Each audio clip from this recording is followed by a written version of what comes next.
We are live. Beowulf Nation, we are live, and we got Ragnar.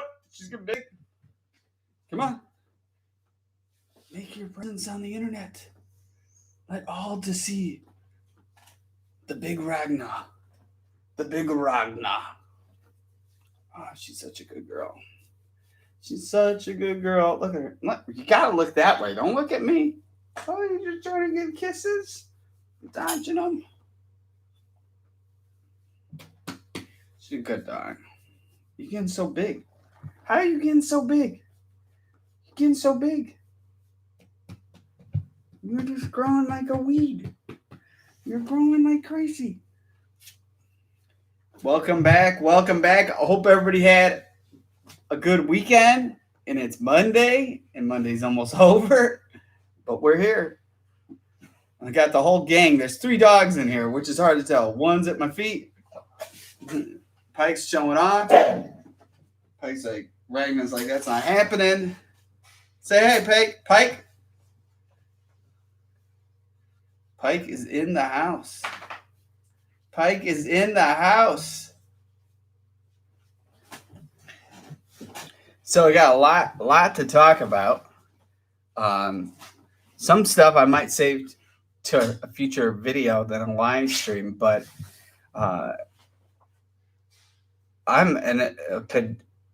Camellia said, "What's up? What's going on, brother?" So where I'm in this predicament right now, I spent the last couple hours. Hello. This dog really loves me a lot. It's funny, when I bought her, when I went to pick her up, she didn't want anything to do with me. It's so funny. She's like, she didn't know what's going on. She was a little.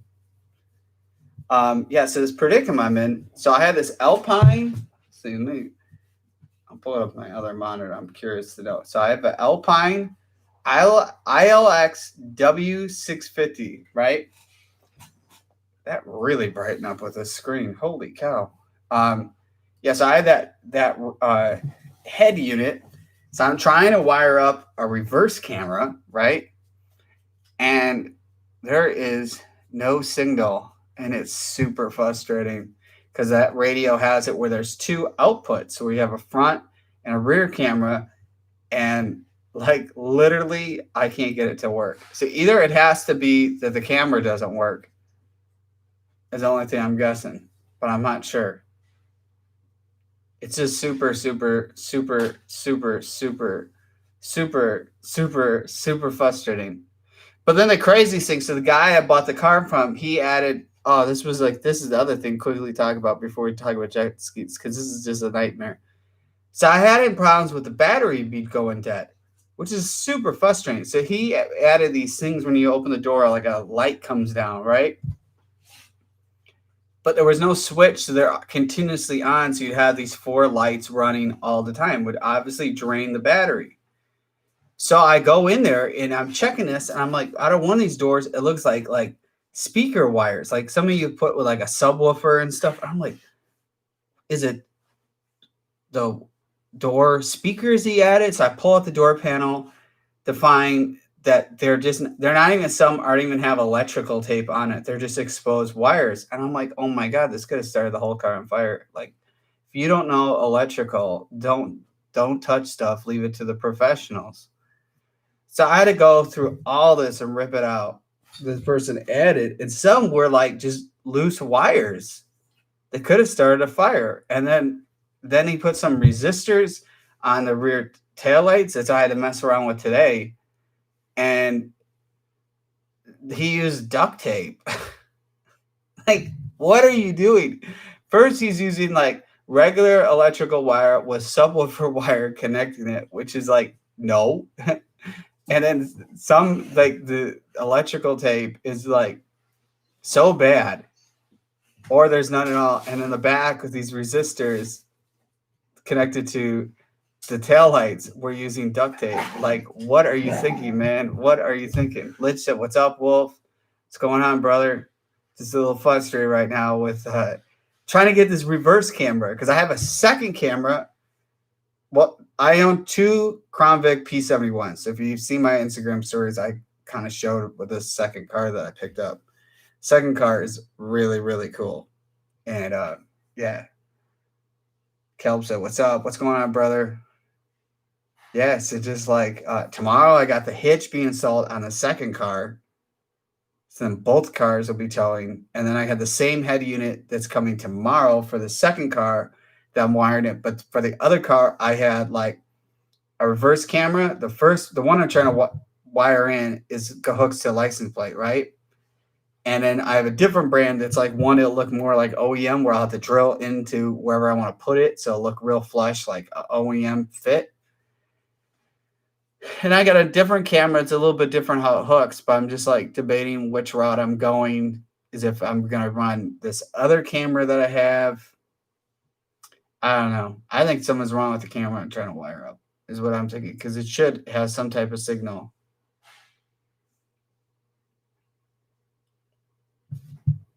Because it said in there, see, you wire those to your reverse lights. But if I want the camera to kick on at any time, then you want it to be not connected to the reverse lights. And then you have the power cable with it going to the head unit. That's part of the wiring harness with the head unit. That's where I wire that in there. And then you have a ground in the back with this one wire. But it's like, I don't know. Maybe it's just the camera. Maybe the camera's not made to do what I'm wanting it to do. I don't know. It just was like a nightmare. A nightmare. Or at least fix the issues that the person did. Like, I don't even know what he was doing. And it's scary that, like, people pretend to do electrical, and it's like, you don't use duct tape. You don't use two different size wires. You don't use, like, just because you have it available doesn't mean you use it. Like, what the heck? But, yeah, there's some surprises going to be happening. Hopefully in the next couple of weeks with jet skis, you guys will be like, what? What's he doing now? It's something the exact opposite than I said I'm doing is what I'm doing. It's going to be pretty interesting. Pretty interesting.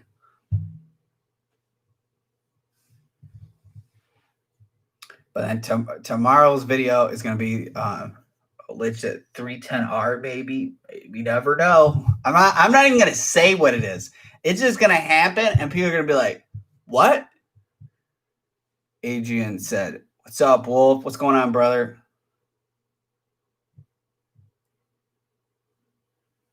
Just dealing trying to hook up a reverse camera, and I thought it would be pretty easy. And it's like, well, even too, when I put the new head unit, because it came with a decent head unit, a Pioneer when I bought the car, but I wanted one where I had like a Bluetooth and like a wire, or you can talk when you're driving and stuff.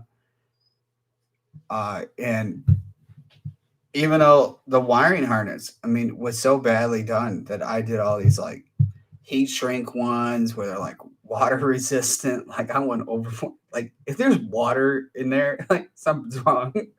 But I made sure it's like good. Legit, I can tell it's gonna be dope either way. Yeah, no, there's like a whole thing I want to talk about, and I wait to do it not on a live stream, just to do a whole video because it's just some stuff going on. I mean, I'll talk about it. Let's just talk about it. Calbass, the shirt's up. Not yet. I'm busy. They're going to be up next live stream. Thursday. See, right? No, Wednesday. Wednesday's live stream, they will be up. Guaranteed. I will make sure of it. I've been like messing around with the live project. Well, let's get to it. I'll talk what this one thing is, but let me talk about one other project I had to do yesterday. So the new car came. So if you have not followed me on Instagram, follow me. Wait, time out. We're going too fast. I'm jumping around. Let's get to one thing. Doing free monthly giveaways. You have to be subscribed. This is the only way you're going to enter to win. Be subscribed to Beowulf Nation. That's my second YouTube channel. Be subscribed to I Am Beowulf. Who let the dogs out? Whoop, whoop, whoop, whoop. And then follow me on Instagram. I am _Beowulf. If you don't do Insta, then follow me on Facebook. That's I Am Beowulf. There's one of the dogs going. Pikes thinks we're in danger. It's going on the prowl. The dogs are all on me.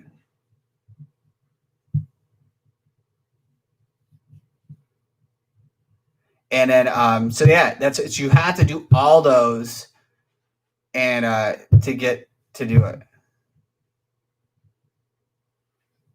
But so what I'm getting at talking about, so yesterday the new car came. So if you follow me on Instagram, you would have seen it because I'm just like jumping around with different stories.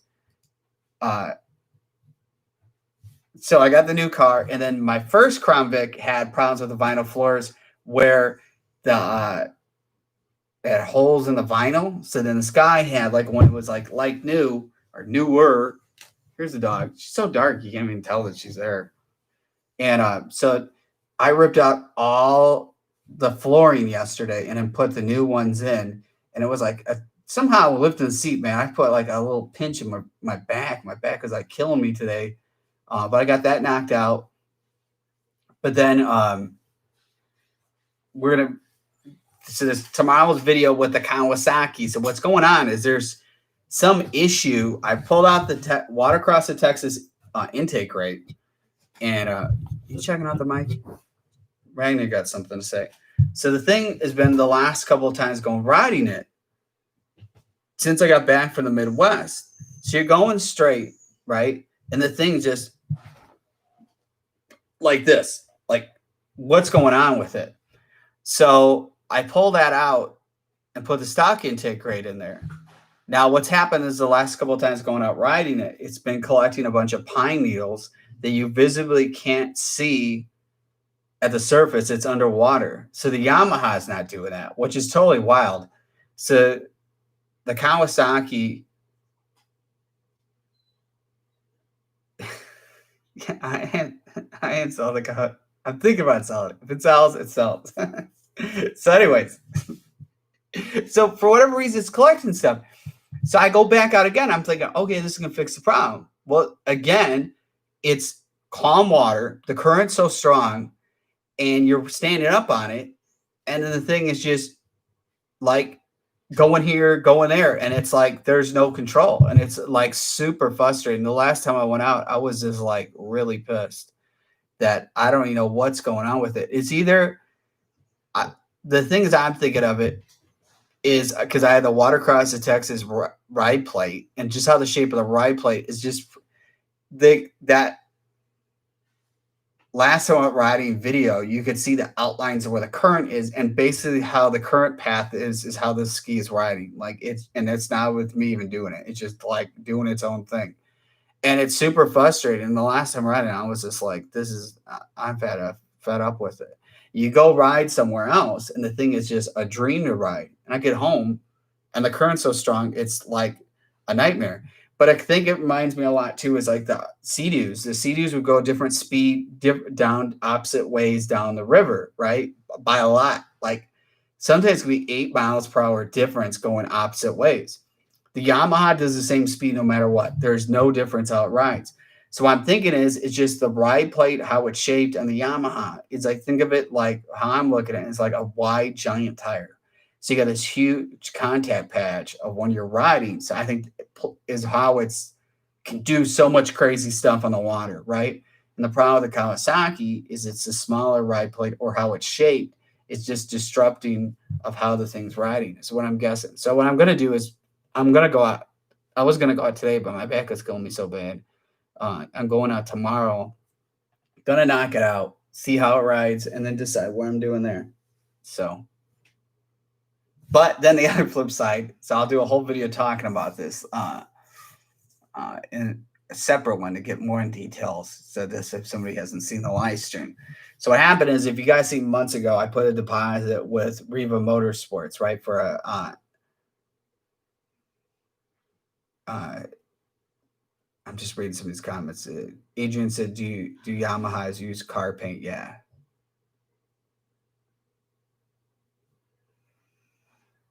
So Kelp said, so because it doesn't work in the river. Whatever with the current here is just like, I don't know. I mean, it's just like you go on a thing, and it's just like there was like a big boat and there was no waves, and then the ski just starts like darting one opposite way and the steering's going straight. So then what happened is I put the deposit with Riva Motorsports for the GP 1800R and the Super Jet, right? So I'm just reading some of these guys. Adrian, does the Yamaha paint hold up well in the solid? I've never had an issue. I think some of these coatings people do is what messes up because I don't really I don't put any wax to the bottom of the ski. Then the hard thing up top is there's so much graphics. You can wax in the graphics. So I put the deposit on both with them, and it was pretty much guaranteed by the owner of Riva Motorsports and Riva Racing that I was going to be the first person getting the Super Jet, and that there was limited numbers with the Super Jet, and then saying they were going to give me a really, really good deal on the Super Jet, give me a really, really good deal on the Yamaha GP 1800R. So when they had their event where they were the first dealer to get these on display with Yamaha, I was promised a bunch of stuff and really good deals. So I sent a deposit, $500 on both to them.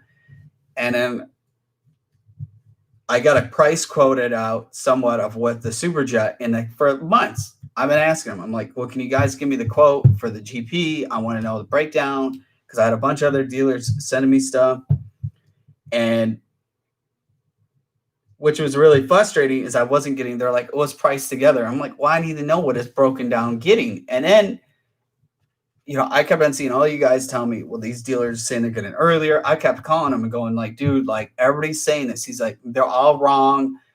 It's coming this time.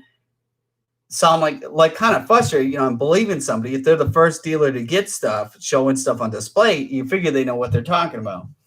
So, I canceled the order. You guys already know I canceled the order on the GP because I was just a little frustrated with so many people were getting them, and then I was worried about stuff because there's a part shortage already right now with Yamahas to who knows when, going into even next year, meaning there's tons of parts of the new one sharing with the old one. So like you can still get the new one and there's still a shortage of parts. And I don't even think of the systems, all the new ones are yet in there with the parts. So that's why I can't, partly one of the reasons why I canceled it. So now I was going to still stick with the Super Jet. Well, then I had this dealer email me, local dealer, because again, Riva Motorsports is like a huge drive away. I mean, it's like 10 hours. I would have to rent like an RV, to haul the dogs there. It would be like an expedition to get it. Plus, there have been 2 trips going down there, which is, I don't have that kind of time to be messing around. And this one local dealer, like 35 minutes from my house, sends me a price. I'll keep it secret because I'm going to use it when the 2022s go out, but like really low. And I asked him, even after I canceled my order, I'm like, come on, like, what is this price supposed to be? And he told me the price.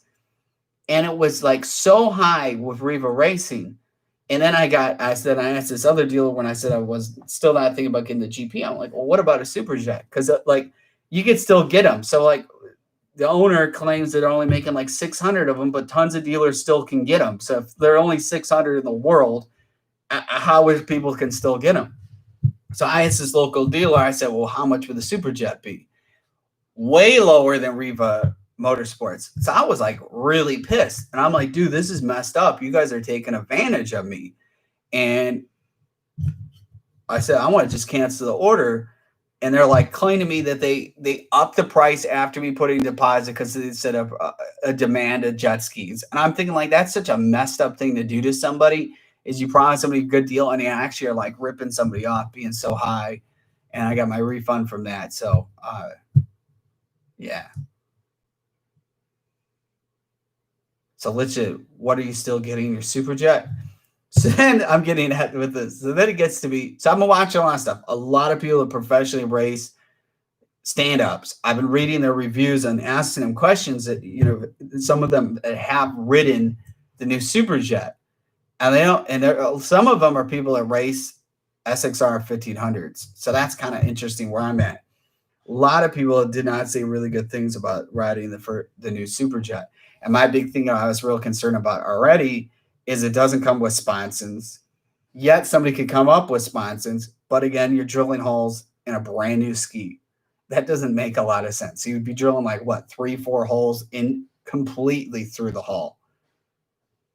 And then you put the risk that, you know, not saying it would happen, but it could sink from putting these holes.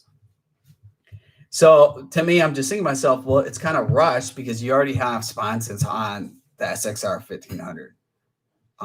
Not adjustable ones, but there are sponsons in there, and they're real easy to add. So I was a little concerned about that. And yeah, I don't think I'm going to get the new Super Jet. I rather wait. It's again, is I feel like a lot of stuff is rushed with Yamaha for 2021. So I canceled both.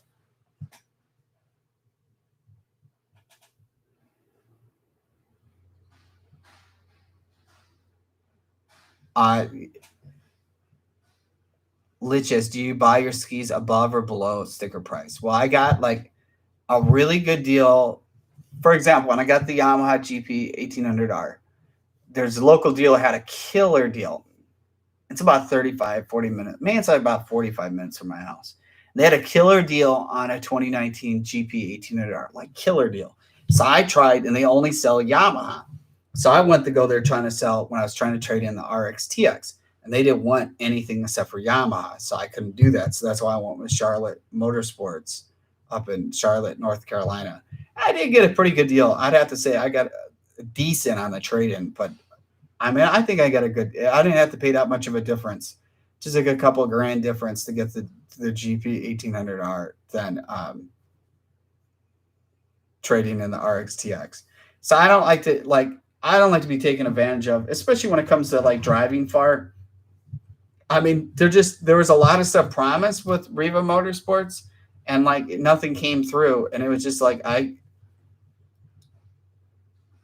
it's like, you know, I kept asking like, when's the Super Jet coming out? And then this other local dealer had an exact date when they're coming. So I'm thinking like either Riva Motorsports doesn't know what's going on, or they're just like, I don't know. I mean, there was just a lot of stuff I was promised. And then I didn't like that. I had to keep on asking what the price quote was after sending a deposit, because I asked before sending a deposit GP. I said, you guys are going to give me a good deal? Yeah, great deal. Their price was like, this local dealer was about $3,500 cheaper than Riva. And I'm like, that's pretty messed up. That's on the GP. Like that's really taking advantage of somebody. And just because if that's how they want to play, I just think that's messed up. You know, it's like, that's partly another reason is like to kind of what Matt says, go to Nielsen's. Well, the messed up thing with Nielsen's too, not knocking them. So, because I originally tried to buy the SXR from them, and I'm out of state, so I should not pay. Like if you bought a car in Illinois from out of state, you don't pay sales tax. Well, they were trying to charge me sales tax buying the vehicle, and in my state, I get charged taxes on the vehicle every year. It doesn't matter if it's a jet ski, you know, a side-by-side, a car, a truck, any of that. You get charged. So I'm like, why am I going to pay double in taxes? That doesn't make any sense. I think it's messed up. If you're out of state, like when I bought the trailers out of state, I didn't pay sales tax. When I bought the GP out of state, I didn't pay sales tax because I was charged the sales tax. I mean, that's how it works. And Illinois is just a sketchy place of where the state has so goofy laws that they have to follow through probably. But I'm like kind of irritated because it's like there was a lot of stuff promised. And then I hyped them up too because I thought like, hey, this is going to be a pretty cool deal. And it was like just a crappy deal. And it was just like, and they were so fast. Literally, I sent one of my money back and they already sent like minutes, like I showed a return that the money was being sent back to my account. There was no like, hey, man, let's try to figure this out. They like could care less if I was going to buy something from them or not, which I don't even care. I mean, I just think if the manufacturers know last year they sold out of all their 2020 skis, then these manufacturers, Yamaha, Kawasaki, Sea-Doo, are just trying to pump out as many skis as they possibly can because they're thinking like it's gold in the water, so they want to go a little crazy. And then these dealers are doing the same thing. And just my experience with selling stuff, I mean, it's better to have like really happy customers that get you more business, and then like, you know, to try to sell as much, not trying to make as much money as you can per unit. It just doesn't make any sense.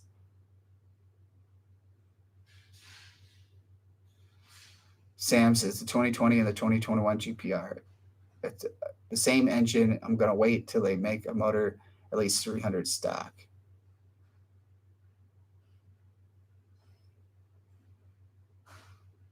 Kelp said, laugh out loud. Ain't going to happen for a while. Yamaha loves their engine. Adrian said, wow, dealers are really sketchy now with all this demand. Yeah, this was stuff that wasn't told to me. And then I was like, the hard thing is this, like, because it looks like the Superjets aren't even coming out till like after the first of the year.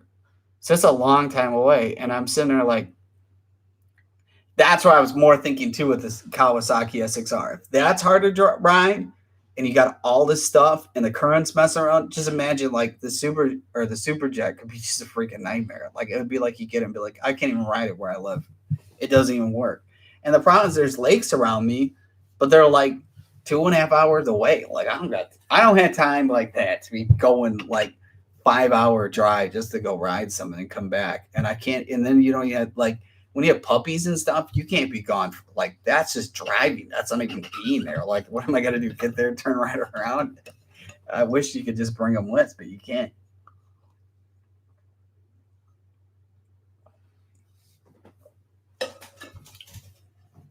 Kelp says, I can't stand dealers anymore. It pissed me off so much. I just buy used. Sometimes used is a better way to go.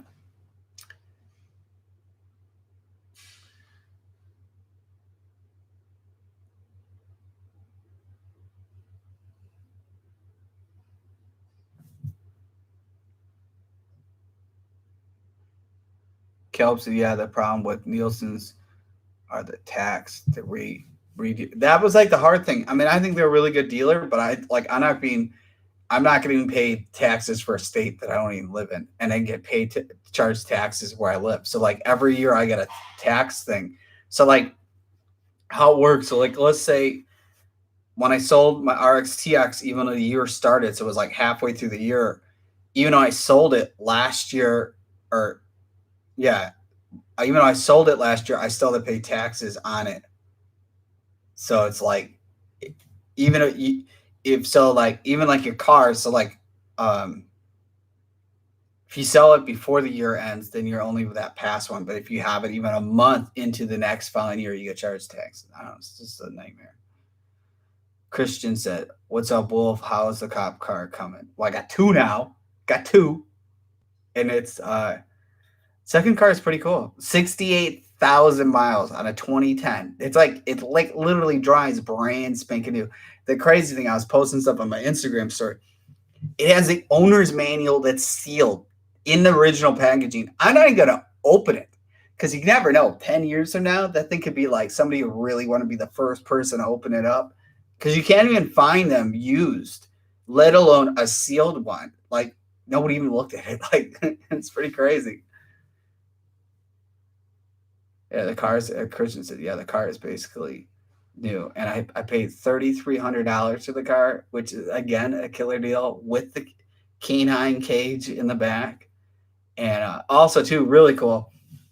So this first cage I got that I haven't installed yet, that is American aluminum. Like by far, because the second car has Ray Allen, which is another brand that makes canine cages for police cars. American aluminum is like 100 times better, like build quality, like the metal, everything is just, you could tell you're getting what you pay for. So I called him up. I've been playing phone tag with him the last week and a half. And I'm like, I don't have a clue what bolts, because when I bought it, it never came with any bolts. I have no clue what hardware it uses.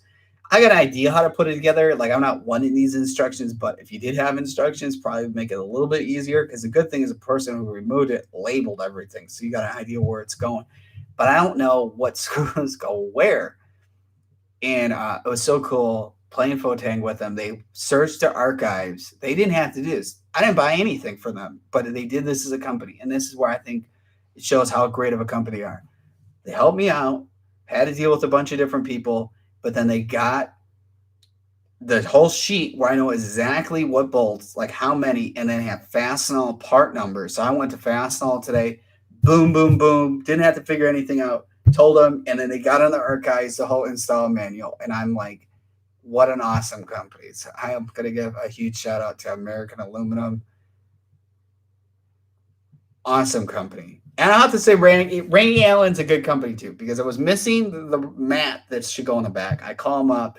They're like, oh, we still have the part number for that, but you have to cut it. It's one of those universal ones. And then I'm trying to get these. It's missing 2 little aluminum pieces that go over the rear fenders just to cover up like some of the actual car wiring. I don't know why it was removed. Somebody removed it. Probably to get a bunch of electronics removed out of the car is what I'm guessing. And yeah, they're going to get back to me if they can give me that piece. If not, I'll find like a sheet metal company. Probably, even though it's aluminum, they can just bend it, something into place there, and it's probably what I do.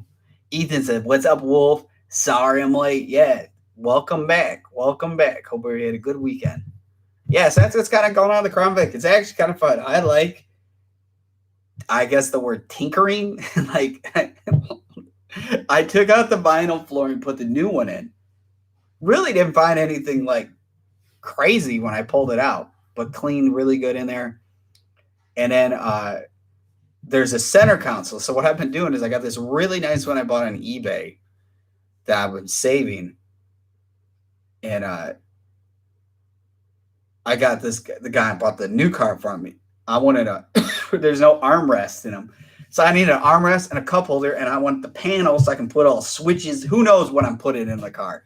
There's some stuff I bought. There's some new cool stuff going into that. Man, I got flashing lights coming soon. I don't know. I'm not kidding. It might be. And so I wanted this new console. So the console I had, like, it's the rail system, real industrial, really cool, like kind of military police. Well, it's military police-like thing. You know, it's not a civilian type vehicle with this plate system that can fit different attachments on it. So my existing plate couldn't hook it on there. So then I had 2 different ones that I bought from the guy. So one had the panel thing with like cigarette lighters that can, and then have all this other stuff, and it had cup holders, and the other one had like a ram mount foldable down armrest. So then I took one of the other ones and I rigged like other pieces and then rigged it up, and then it was part of what I had to do when I was installing it. It turned out pretty cool. It's like I drove it today and I'm like, hey man, this is like the life, man. I got this cool armrest, cup holders right now. Pretty happy. Pretty happy. I was like, this feels good. It's kind of hard when you get in the car and you're used to like putting your one arm just getting in. And I was like, this is nice. So I might install that to the live stream after I've cooked dinner. I might go back out there and start getting back at it and install the other the other center console in the other car. But it's kind of funny because like neighbors now, I park both the cars right next to each other. Like I was out there working, people are riding around like golf carts, and they're still looking back when they're driving. They're like, what is going on? I got jet skis and retired cop cars. I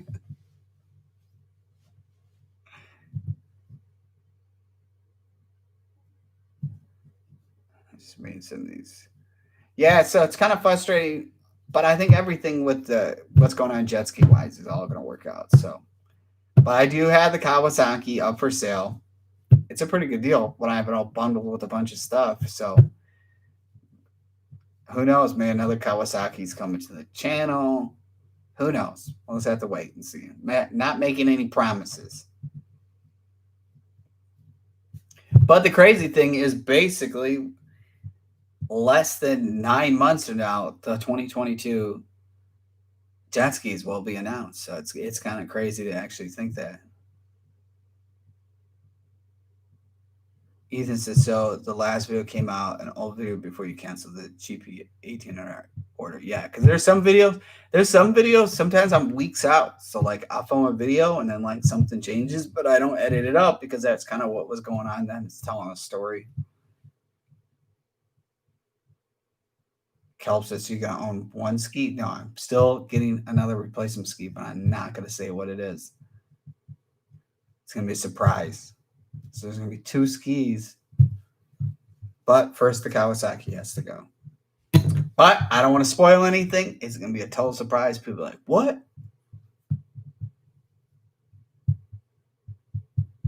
No comment.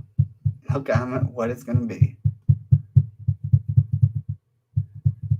It's going to be a good comparison ski against the GP 1800R. Kel says, when do we find out? Well, as soon as that Kawasaki sold and I can go pick up this other one, it'll be pretty quick. Maybe in a couple of weeks. Maybe in a couple weeks. But again, too, I might ride the Kawasaki tomorrow and then might like it. I might keep it. I don't know. I just want this thing to be like rideable. I mean, it's just like it to ride the stand-up in the Intercoastal Waterway is just a joke. I mean, it's just the currents. Like you watch the videos of me on the GP and the thing is just on rails, like does whatever I want, have total control. If the GP handled like the Kawasaki SXR on there, I would be not doing half the stuff I'm doing because I'll be like, I'm gonna die. It's scary when you get up on the stand-up. You guys will see this next video, and it's just think of a canoe, and it's like violently rocking, and this is just going straight with no waves. And you're like, what am I getting myself into? Like, what is going on? And then you get on it, and it's still doing it, and no matter how you balance it, you just can't get it. And it's gone away of really having this where it felt like it was on black ice. It's always been a little sketchy all the time. And then it's just gotten worse, but it's partly from these pine needles because it packs in the intake grate or over it, which is just like something covering up a little of the intake grate. Just it's like almost a plane with turbulence is basically the best way to describe it. Because I wouldn't compare it to a car. It's basically a disturbance that's just upsetting the thing.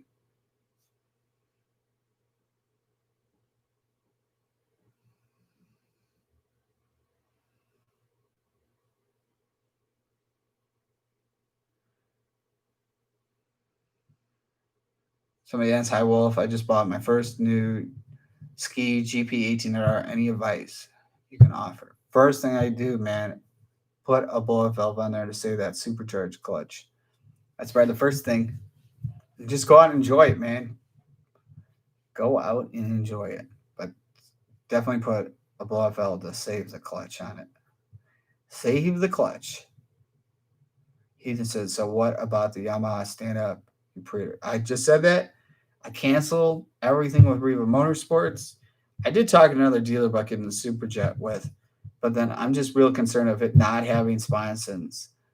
Riding it could make a huge, huge issue.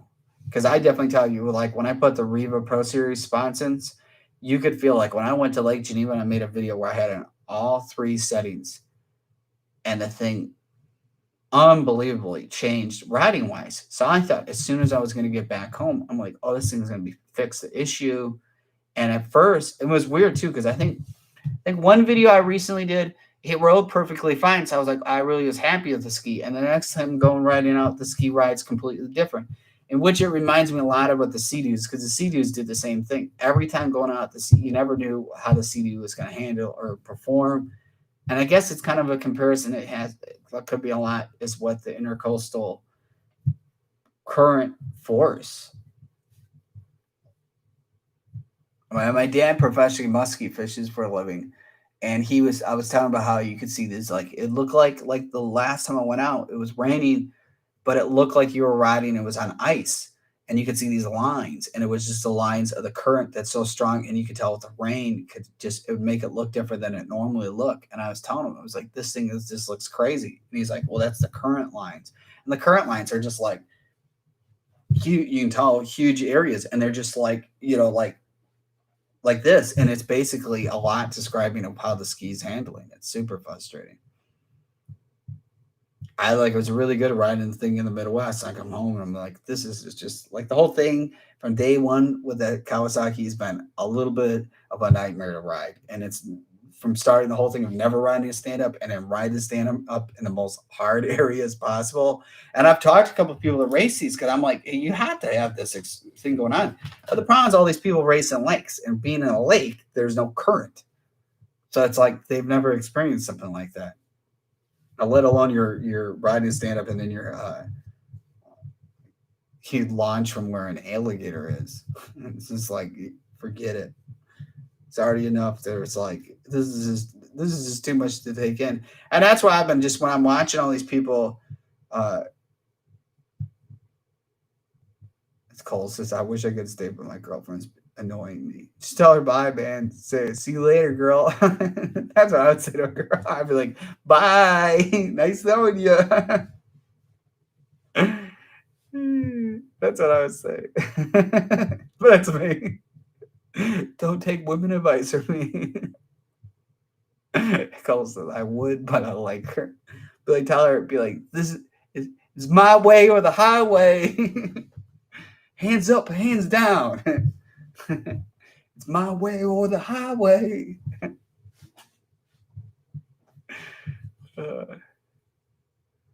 Kelp said 2 GPs. I don't know about that. Something different, man. Something different. Yeah. Close. These are my favorite extremes.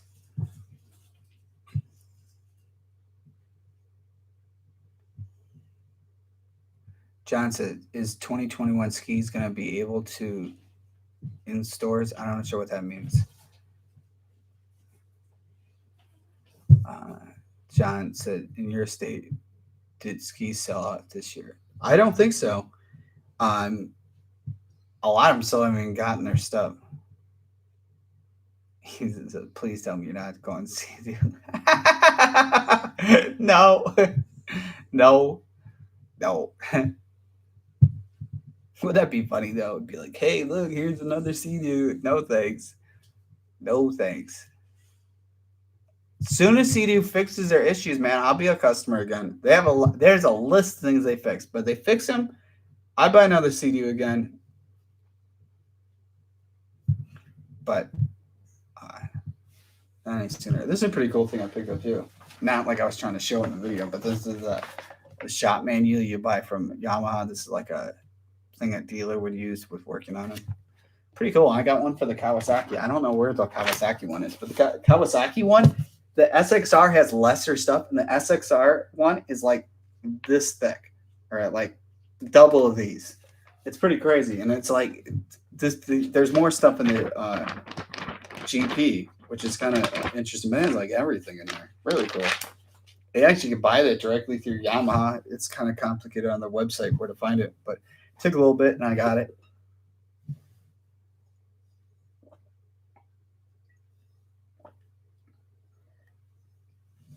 I just know with dealer or manufacturers, they have to be sitting there like off subject because I follow a bunch of stuff. So a lot of people aren't aware, like completely off subject, but again about a movie thing because it's a lot of movie theaters are shutting down because of everything. So I was reading this article. So a lot of people don't know in California, so Universal Studios Hollywood has been, since COVID started, has been shut down. It's not been open at all. And I think Disneyland has had like openings and not openings and shutting, but it's basically been shut down for 7 months. And I think they barely were open and then re-shut back down. So they're supposed to have this Black Widow movie come out. That was supposed to, I think, come out, it was this year. And then they were going to have it come out. It was supposed to come out. They keep changing. It was supposed to come out in the fall. Then they changed that. They don't know what's going on. And then they had some big, over the weekend, I had some big investor meeting.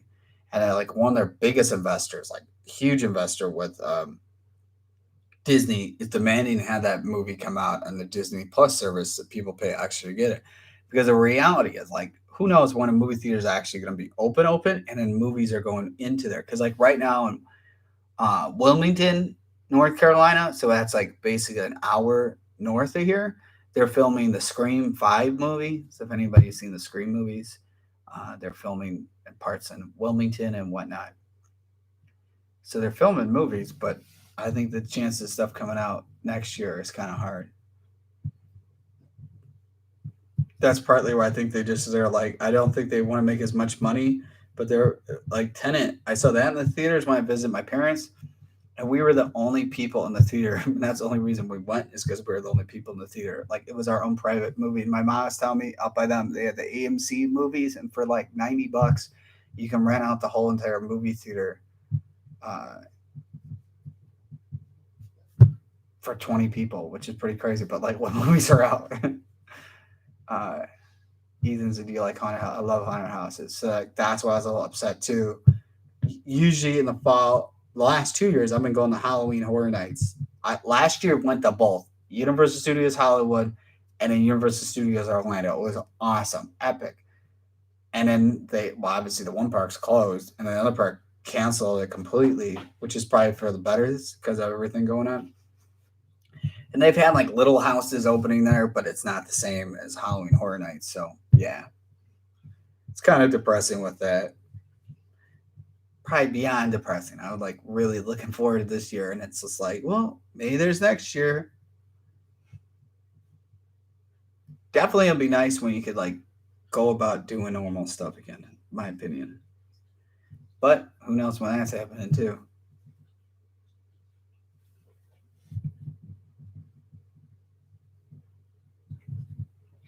Ethan, do you like haunted? That's the big question. Do you like haunted houses?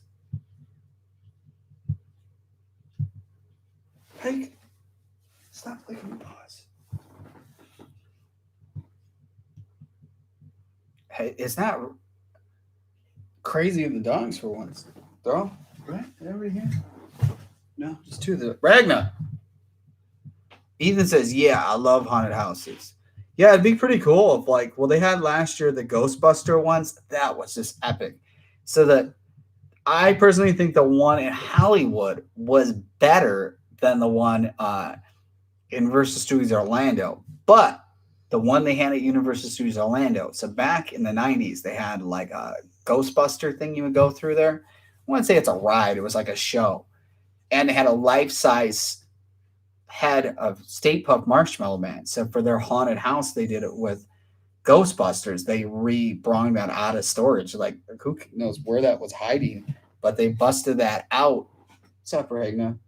Bust that out with that. And it was kind of cool because both were exactly opposite. The crazy thing, the one in Hollywood, you're allowed to film everything, even going through there, and then she just disappears. You can film everything, but the one in Orlando, you're not allowed to film anything. It's kind of crazy. The rules of the park were completely different.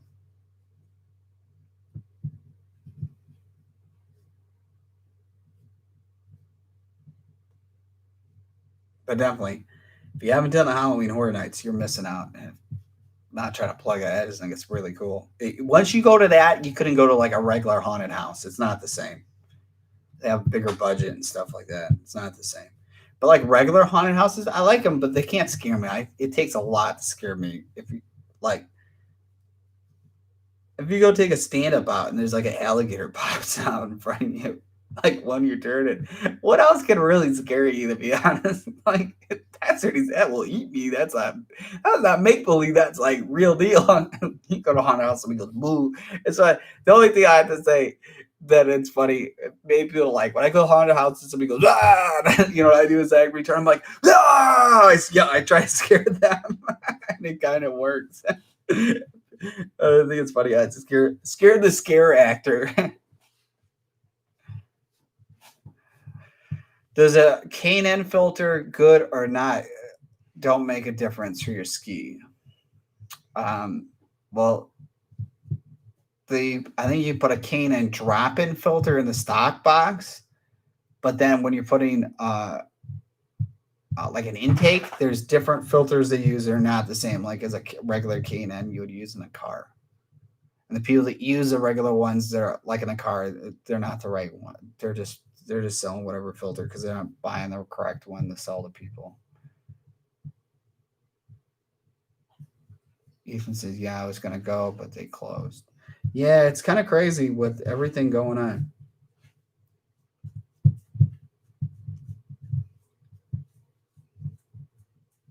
But it's funny because I did the videos when I went to Halloween Horror Nights and they had a zombie land thing, which is awesome. And these zombies would just pop out.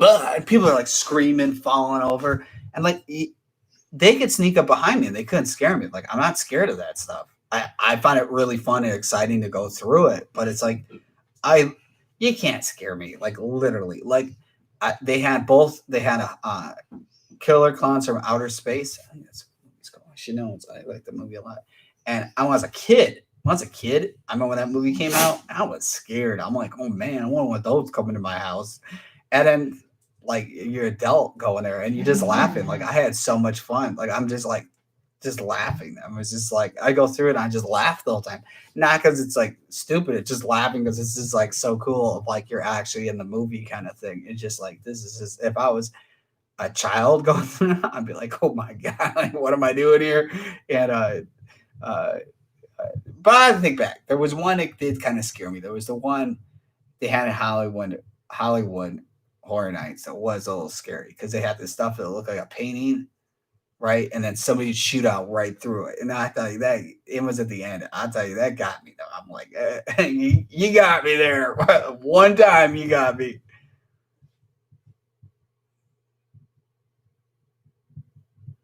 Yeah, it would be kind of hard to scare a guy that almost got thrown off ski by an alligator. It definitely there's like I'd be scared to go like swim around the ocean here. Like I'd be like really scared. Like what am I doing here? Like that would be scary, and that would be really scary. But the haunted houses, because you know nothing's gonna happen to you. Like why would you be scared? Right? Some people get totally terrified. But they had like really the cool thing is that the scare ones they had were totally different in both parks. And I was looking forward to that. I thought I was going to do the same trip, go to both. I thought I was going to go to that Lake Havasu World Finals. I was going to do that last year, and I didn't because I was doing too many trips, and I feel like doing another trip. I wish I did it, man. Oh, if I would have known, if somebody told me and said, hey, in a couple months, you better take advantage of stuff while you can, I would have. I would have. Totally. Totally would have.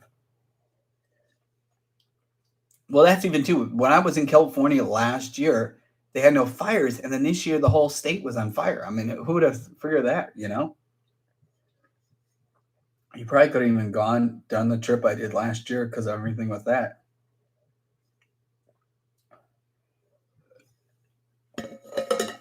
Ethan says, "Yeah, the chainsaws get me kind of, but everything else is, I'm like you.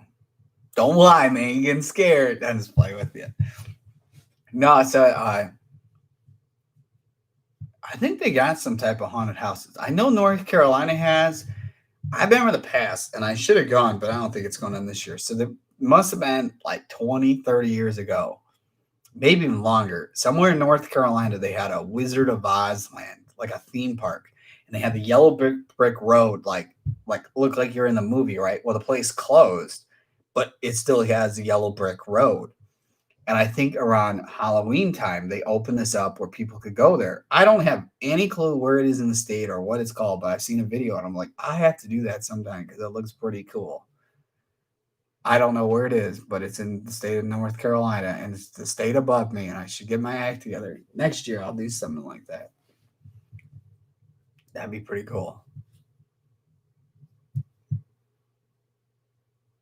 Ethan says, yeah, it sounds hot. It looks pretty cool. It used to be like some big theme park because it would have been like, maybe it's even older than that. It's like something right after, well, like Wizard of Oz. Well, let me get my phone up because I think Wizard of Oz is a lot older than I'm getting off the top of my head. Let me see.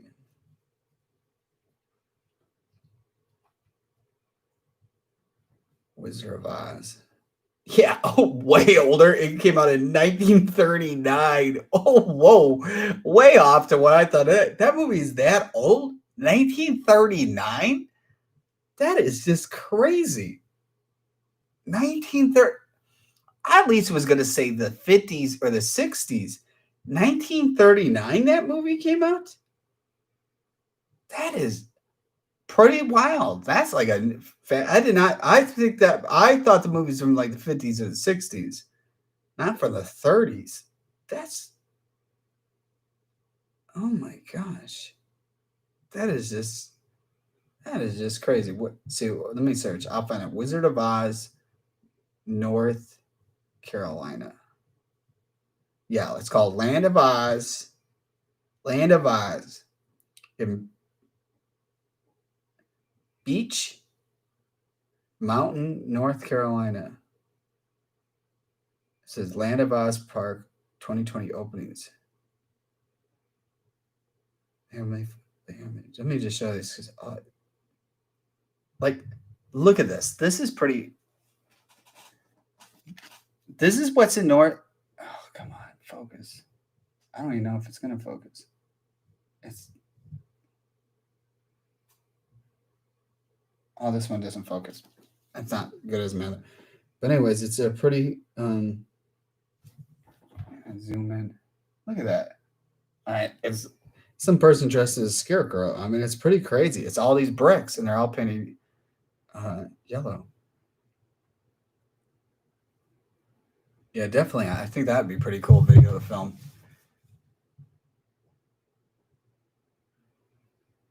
I'm into all that whole thing, so it's like, oh man, it was just like all these plans I had where like, hopefully everything gets better next year, and I really like to do like some like jet ski road trip. That'd be pretty cool. Like go to different places and ride in different places. Like who knows, maybe just like get a decent sized RV because that's I have my Triton Elite trailer for sale, but I was like kind of thinking to myself, I'm like I probably shouldn't sell it because it's you probably could use it pulling both skis and going around. I just like to go like somewhere new every day. Like you don't even know where you're gonna ride, and then you don't have to rent a hotel. You just pull up an RV and be like, hey, I'm staying here. You know, you could stay at like roadside rest stops, or you could be staying at like RV parks. It's just planking a plan of like where you could go. There has to be like RV campgrounds where like they have their own boat ramps and stuff. So like it's just not even planned. Like you just go wherever you can ride. I mean, I think that'd be kind of cool. Get out of your comfort zone. That's why I was looking at buying this. I'll spoil it because it's already sold, so I didn't get it. So there was this auction site, and I was gonna get this like newer international ambulance. And the engine didn't work, but I was like, I could probably get this thing for like nothing. And you just rip the whole thing out and convert it into like an RV. I'm like, that would be just so cool. And it's like everything like an ambulance, but then you convert it to be like, you rip everything out and you just make it your own thing. And the thing sold for like, I'm thinking the thing has to be at least worth 40, 50 grand if it was running, maybe even more. And the thing sold for like $3,500, and it was a Jacksonville ambulance. I should have bid on it. Totally should have bid on it. That'd be pretty cool. Ethan says you should come to Texas and go to Possum Kingdom Lake. That looks pretty interesting. Yeah, I like to be like trying out other places to ride. It would be a lot of fun, like going places and just experience different places around. It'd be just like really epic to do.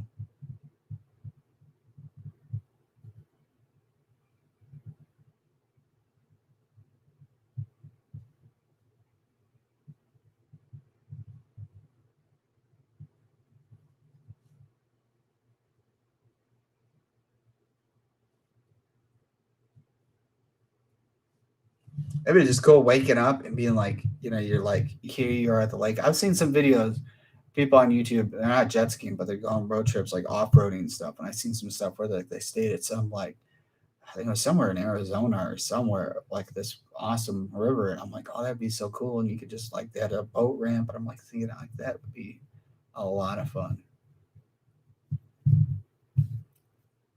We don't really get that cold here, and there's already predictions like the winter is not going to be that bad this year. It's going to be a lot warmer, and because it's like basically still like 80 something degrees every single day, and that's way out where it's still saying that where there's not a real temperature drops at night, but it stays pretty warm during the day. So if it's true, we're gonna have a pretty good summer or pretty good winter. I mean.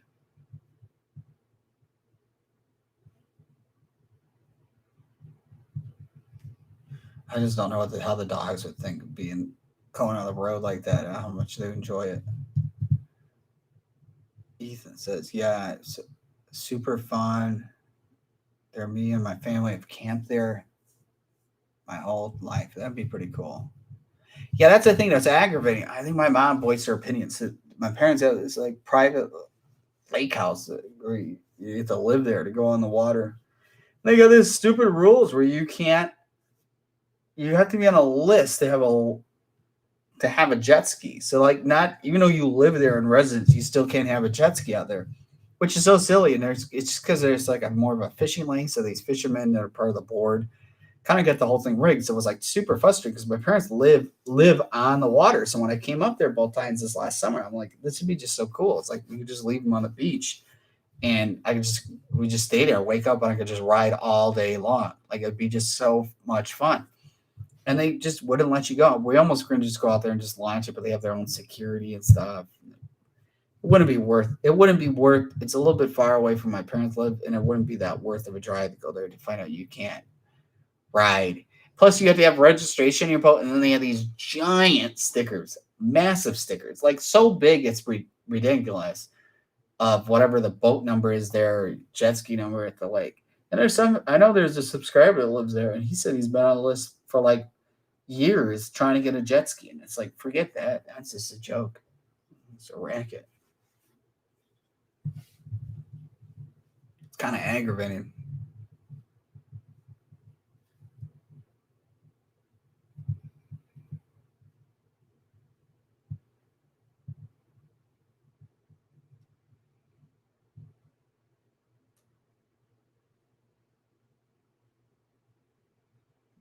Ethan says you have to be on a list. Of course, I never heard of that. Yeah, this place is private, so they only allow so many people had jet skis. So when you sell yours, then you're off the list, and you have to be back on the list. It's really goofy, and it just doesn't make any sense. But it's Illinois for you. So, like, if you showed up there, you did not live there. You first can't come on to this, even into these neighborhoods, unless you are invited. It's just such a goofy thing. And they've had the pass or the security. They think they're like police. It's just like probably the most areas ever in my life of being stopped and just for stupid stuff is there. It's like here, I've only had it if it's you're out there in the holidays and the DNR out to bug you just because it's what they're doing there. But otherwise, it's like you go out there and even out here, you never see the DNR out ever. Even I haven't really seen the Coast Guard out that much this year. Usually, I'd see the Coast Guard quite a bit. They go on there, I think they call it the cutter boat, big giant boat, and it's crazy. The Coast Guard out here, they're armed to the teeth, man. They think they're going in a war zone. Like if they're armed like that, bitch, I've been worried. It's kind of funny. It's like, where are you guys going?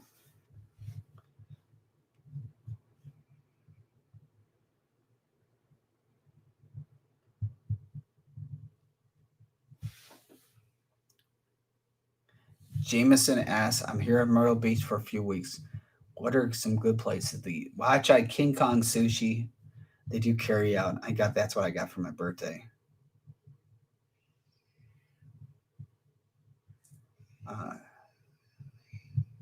That's pretty good. Let's see. I don't know if. Well, I think that like all rules are open here in South Carolina. People act like nothing's going on, but you got. Let's see. There's a really good Mexican restaurant in North Myrtle Beach. Oh man, I forgot what it's called.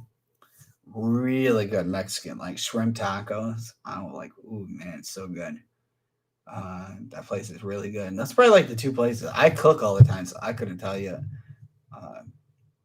that. I'd say like King Kong sushi and that Mexican restaurant, if I knew what it's called. Really good. Those would be like the two. They'd have a. I really don't say I drink. I haven't drank any alcohol this whole entire year. But they had a margarona there, really good, frozen, really good. Yeah, those are the two places. Well, they got like well, no, I take it back. They got what's that buffet? I'm not a buffet person, but they have shoot, what's the place called? Benjamin's. It's in North Myrtle Beach. It's has like a giant. It's right behind there. Intercoastal is behind there, and they got this like huge statue of a orca in the back. They're pretty good. Like if you want to eat like crab legs, like I would go there for like crab legs because if you went to regular restaurant and get crab legs, you pay a lot more. But again, like I try to like not eat as much food anymore. So like buffets there on my list. I don't eat like hardly no sweets or any of that kind. Been on like a strict regimen.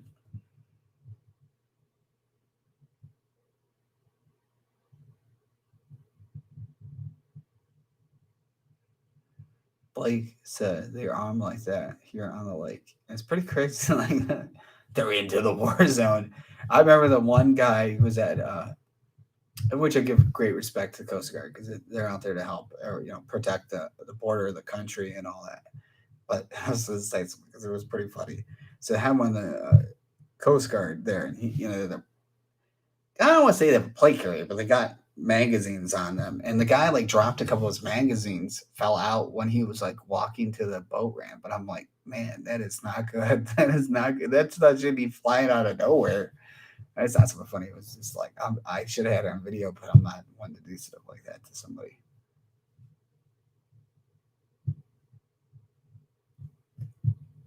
Mellow mushroom. I've never tried that. Never gone there. Jameson said we went to Ramona's tonight. Never been there. There's a lot of places to choose to eat here. I'll tell you that. There is plenty of places where it's not hard to choose from, but like what you like to eat. It's Italian.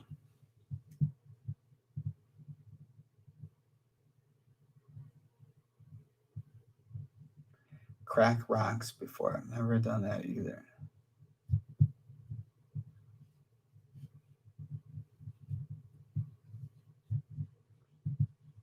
I'm just big cooking. I like to cook a lot, so like I don't really go out to eat that much. I'm happy to talk about. No, I like these shrimp tacos and stuff. I could make pretty good ones at home, but sometimes it's nice to go there and I forgot what this Mexican restaurant is, but it's by far the best Mexican restaurant I've ever gone to. I'll look for it right now. Let me figure this out because if I see the name, I know what it's. I'll be like, oh yeah, how did I not know that? I'm looking this up because if I see the name, I'll know exactly what it's called. If I see the picture.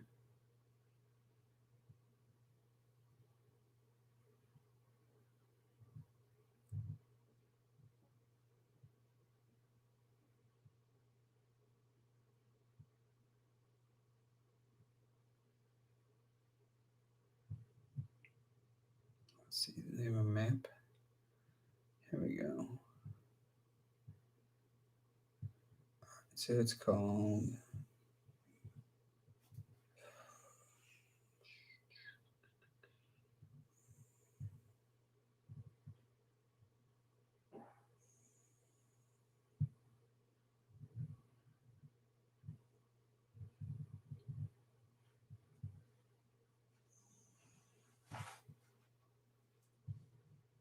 Oh man, I can't find what it's called. It's like, let me look. I'll look at a map search because I know exactly what road it's on. It's on I think it's on it isn't 17. It's on 17. And let's see, it shows.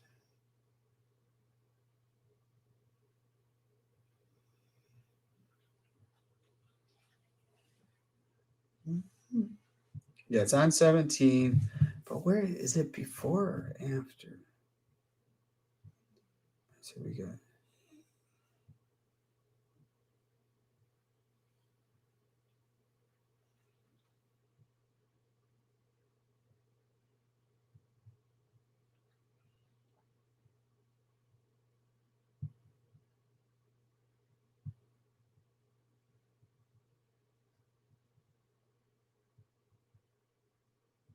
I think it's like right across from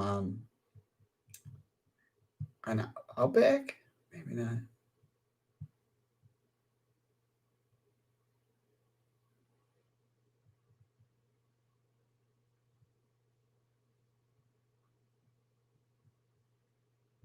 Ah, there we go. I found it. Yeah, this has to be it. Is this it? Yeah, it's called Fiesta Mexicana. Yeah, it's right across from Outback. It's called Fiesta Mexicana. Best restaurant to eat at in Myrtle Beach for Mexican food. No joke. I mean, you look at their stuff and it's just like, let's see, Yelp pictures. Really good food. I mean, like, I miss not eating there. To me, I don't go eat in restaurants right now. My get off subject. My dad works in Cook County. Won't say where, but a doctor, and his partner got exposed to corona in the ER. So yeah, I'm not going places. I wear a mask, but still, I went to King Kong Sushi for my birthday to get food. I was like, oh man, there were so many people there. I was like, I keep my mask on. I'm just like, give me my stuff. I'm out. Bye. That's just me, though. That's just me. But I think they got social distancing and stuff in there, so I guess you'd be all right. I don't know.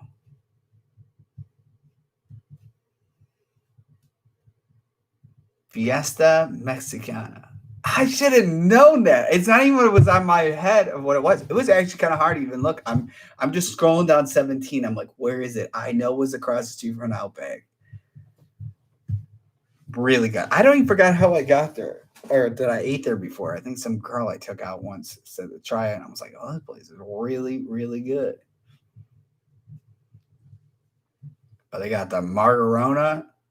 Like I said, I don't drink. I get a margarona there.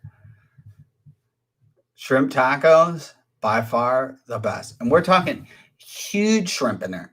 Not like, and they actually go and get it from somebody who's actually like, it's like fresh shrimp, not like frozen farm raised shrimp. I mean, we're talking real deal.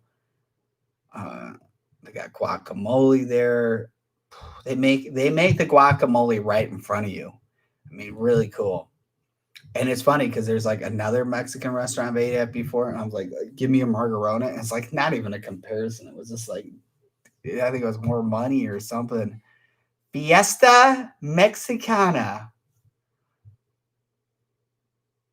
Talking about food. I haven't even had dinner yet. And I'm like talking about food. I'm hungry. I'm already hungry, and you guys are making me even hungrier. Like, what are we gonna eat? A book? Look like I got some iced tea to sip on, and I'm fine.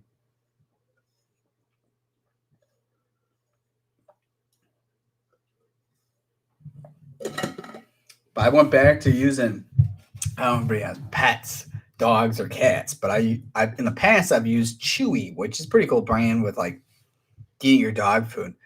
And it's actually cheaper than going to the pet store to buy it. Like buy a lot. Like unbelievable how much money you save getting it. And it's like super fast. I literally am almost out of dog food, and I ordered it on Saturday, and it was like saying it wasn't coming till Wednesday. And then boom, the food showed up at the house today. I'm like, that is super fast. Two days earlier than what they're gonna say. Cole says, I'm back. Miss anything? Dude, Cole's like told his girl, be like, see you later. Bye-bye.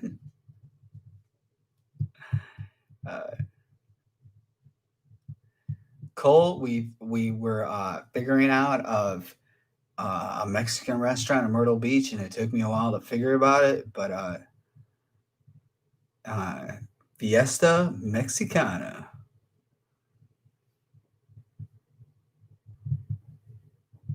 I might have to probably go there sometime.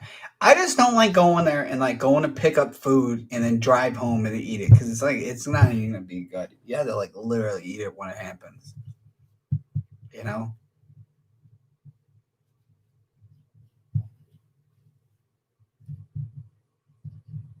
Like the sushi, it was good, but not as good as like you ate it like actually in your restaurant and stuff like that. Because like King Kong Sushi, they had some like lobster roll before, was like awesome, super expensive. I think it's one of the most expensive rolls they have. And I'm like, before it was so good, and then they were using like, instead of like actually using the crab tail, they were using some like mixed or not crab, lobster tail. I mean, like a lobster paste or something. You know, like it was not the same. And I was like, I got a couple of those. And I'm like, they're really getting ripped out. But otherwise, they're really good. They have shrimp cucumber roll there. Really good. It's not cheap, but it is good.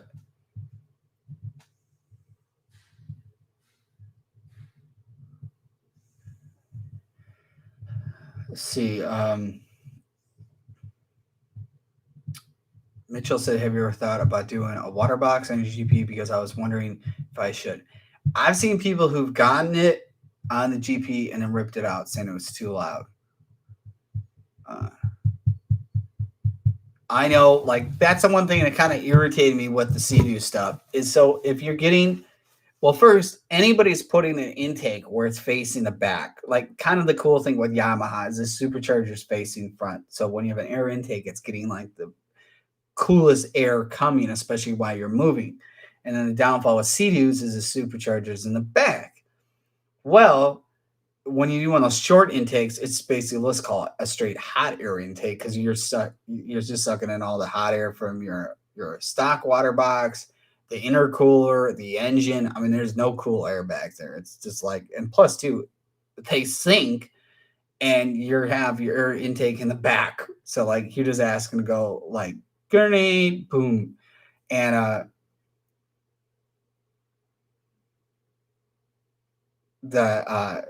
so when you put the Riva intake in, right, so the pipe's bigger. Well, then you can't use the stock water box without drilling in it. And again, if you saw the ski, you rather put the old water box in there, drilling holes, because like for the sensor, it's welded on, and then the Riva kit, you have to drill and then just put a bolt through. It's kind of silly because it's like supposed to be welded on, and then you're reversing it, and yeah, it's a pain in the butt. So you have to do their water box to make everything go really good. And it just was too loud because it's like a metal pipe on there, and then you have their opened up water box. This is too loud. Cole said, or no, Ethan said, is that you in the thumbnail? That's me in the thumbnail. What year? It has to be 1999, I'm guessing.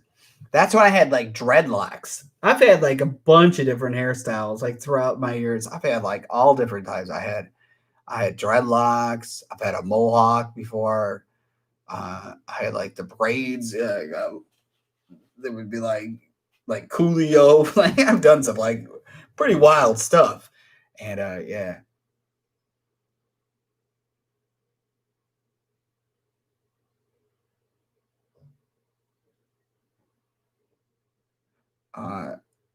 Blake said, I wonder if you could get a better. I really like just putting the free flow work racing free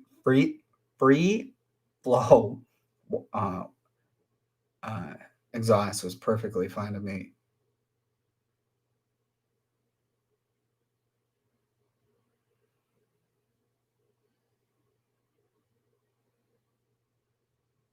I'm just saying, I see people look at the TDR water box because I called Riva yesterday and they said the water box is better. Their water box is better. Well, obviously, always anybody's gonna say theirs is better than somebody else, but the TDR water box is what you. I think TDR boxes are made to order. They're not like sitting on a shelf. I mean, you don't have to change it unless you really want to do it. I mean, I like how it sounds. I mean, it works and you don't have to pull it off. I mean, I just leave it be. But like the Sea-Doos, I had to do it because it made the install a lot smoother with doing it. Otherwise, it just was like it was a pain in the butt to drill a hole in a sensor location that's supposed to be welded. I mean, it's just. And the crazy thing when you buy the intake for that, they don't even tell you that. That should be like a big disclaimer. It's like, hey, there's some drilling. You could go like you should get their water box. It makes it easier. And it's just another way of like just put air intake. You're buying the air intake, you're buying their exhaust. If it's through haul or free flow, you have to buy that. And then you're buying a water box. So to just do an intake, you're spending like over like $1,000 something. I mean, it's just like I always told him I thought that was just a really silly thing.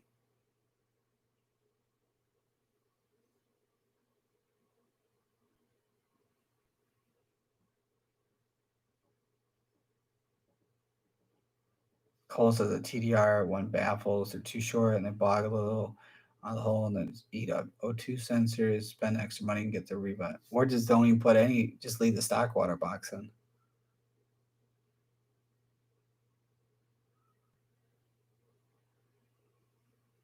Ethan said he's gonna go play Call of Duty. Talk about Call of Duty. The new Black Ops. It's just like Warzone is like a whole nother level. I like Warzone is you just have that freedom. Like even though the circle is shrinking, but you got freedom to go around. And I played. See the beta they had for the Cold War one. I had played it like over a month ago with my PlayStation 4, and they had a lot different maps than they were just playing. Like I saw when you were playing the Xbox, I tried it out last night, and it's just like one map like they had on there, and then the other one you experience more. But it's just like you're in such a controlled environment. It just it's not the same. I don't care. It's like new. Just because always in life, just because something new's out doesn't mean you got to get it. Right? There could be something from the past that's probably better.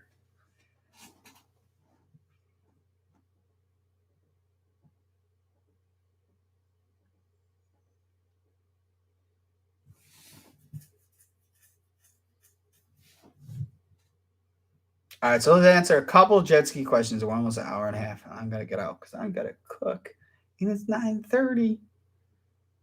My dogs have been really good, really well behaved. Ragna's like she knows a good thing, man. She's on the couch or something. Ragna, Ragna, Ragna, Ragna.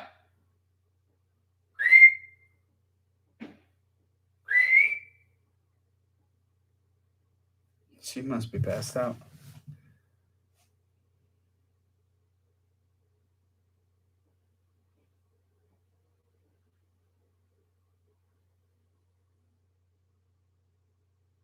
That's just a thank you, Will, for answering my questions. Love the videos.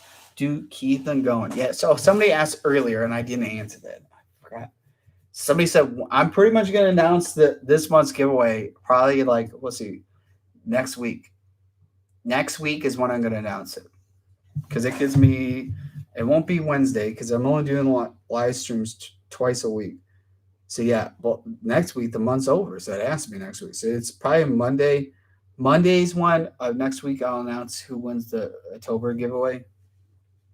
Yeah, Wednesday or Monday. I mean, sorry, getting confused because Halloween's on Saturday. The crazy thing, I saw some article Halloween. This is going to be the first Halloween ever where it's on a full moon, which is pretty epic.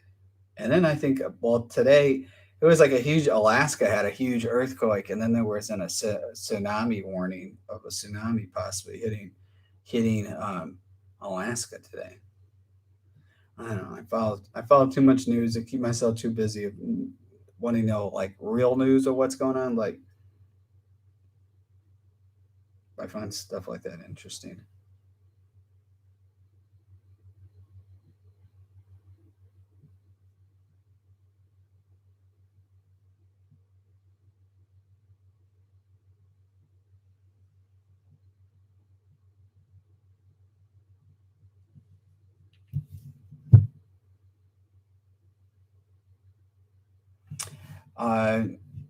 Mitch said I have a 4-year warranty on my ski, but I really want the water box, but I don't want to affect my warranty. I would check all that stuff out.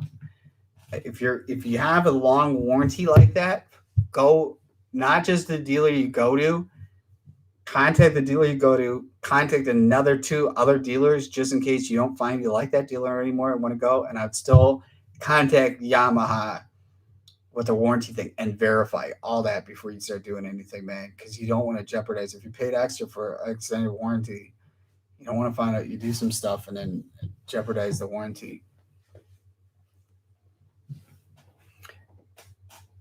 Montreux, I think that's the name. Beowulf, what's up, bud? What's going on, brother?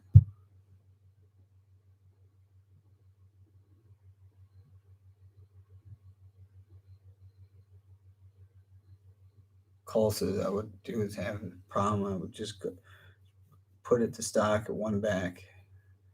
But I think the problem is if you do that, if you show up there and if they already saw you had it, then they'll be like, well, they already recorded it in there. I would check all that out. I would check out any mods and verify any of that stuff before you do anything, to be honest. Like when I buy a ski, I don't even care about the warranty because I wouldn't even trust the dealer touching any of my stuff anyways. Unless it requires like a specialty tool. Like the SXR when I had to have the steering cable replaced, I couldn't even get the tool. So like I was in the mercy of dealers. And but again, I like it when you do it yourself because then you like know exactly what it is to be looking at.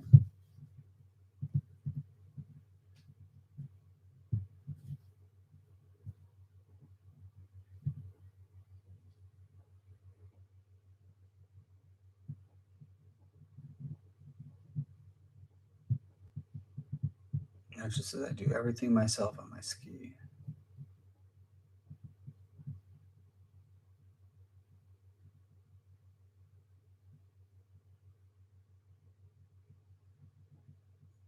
Montrose says I got the 2021. I saw on another video where you said you're not too sure about that year. I think a lot of stuff I talked about this earlier even in this stream. So Yamaha's parts are nearly out of stock of everything and it's going into next year like that. So a lot of the stuff on the new 2021 share previous years, meaning there is already a part shortage of what you're walking into with the ski.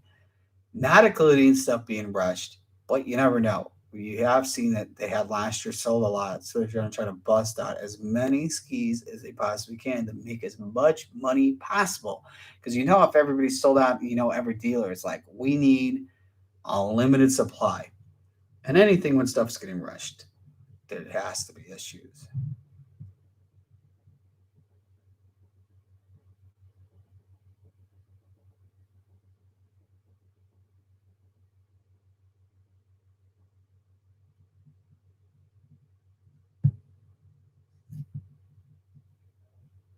I know, like the Sea-Doo had extended warranty, and then the dealer, because when that prop had an issue exploding, so its prop, they wouldn't cover anything. I had to pay out of pocket everything, and they said that thing because it was modified that it voided the warranty on the ski.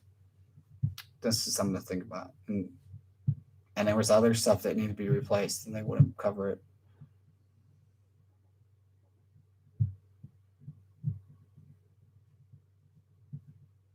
Well, you can't. There's no parts. Not trusted. Okay, so any parts where I'm get stuck, you wouldn't even know what could go wrong. I mean, what would you go buy that like you would like you couldn't tell anything? I mean, my Yamaha has been a breeze with no issues, and I've seen other people. I've seen videos where people have had some bad issues. Like I seen one where like the whole ski, the paint came off the bottom. Mine has no issues. Another sense is if I give a perfect ski and nothing's going wrong, I mean, you'd be stupid to sell it, especially at low hours. I mean, what, you give somebody else a better ski? But I mean, you wouldn't even know what to get.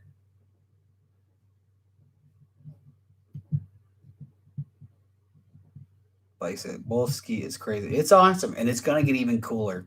But it was crazy. So, like, anyways, I went to Fastenal today, and I had to order hardware that American Aluminum told me. And then I was asking them, I was like, "Well, you guys have been having shortage of stuff, like just in general?" And they said every day they're finding more and more stuff getting shortage, and it's kind of scary when you see that. A lot of people aren't paying attention to stuff like that, but I am.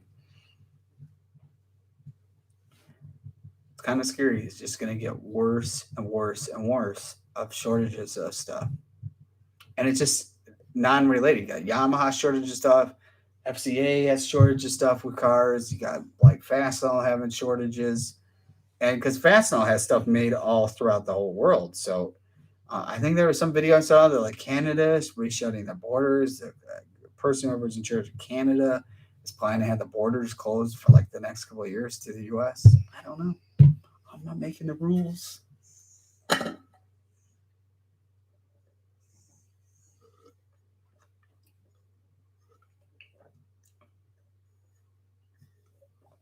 Mitchell said, do more mods on the GP. I love watching the videos. I think there's just appearance stuff that's going to be doing. I'm going to redo Hydro Dip, some other new stuff. All the snakeskin stuff for the winter, I'm going to re-Hydro Dip that black carbon fiber. And then there are some other like trim pieces. And possibly doing like some gauge cluster kind of thing. I don't know. I don't really think I could do. The problem is where I'm at that I don't want to do more stuff is that when you do, a lot of people don't realize this, is like when you do the intercooler, you have to drill into your hull. I just don't like drilling. I don't like drilling any hull below the water line, especially a big giant hull. Like, no thanks. No thanks. Because the problem is where they want you to drill it, it's in a really bad spot or room to get into the ski. Like, I can barely, when I had to do the exhaust, I mean, I'm barely fitting. My shoulders are just like, I can't fit in there. It's so tight of a space. It's really, that's why I did that mod to the WORX Racing free flow exhaust to be kind of like the OEM one, because it just made life so easy. I barely can fit in there. Like, you're like trying to get like sucked into the ski. And you see this one area where you have to put a hole, it just would be like, it would be just such a bad spot.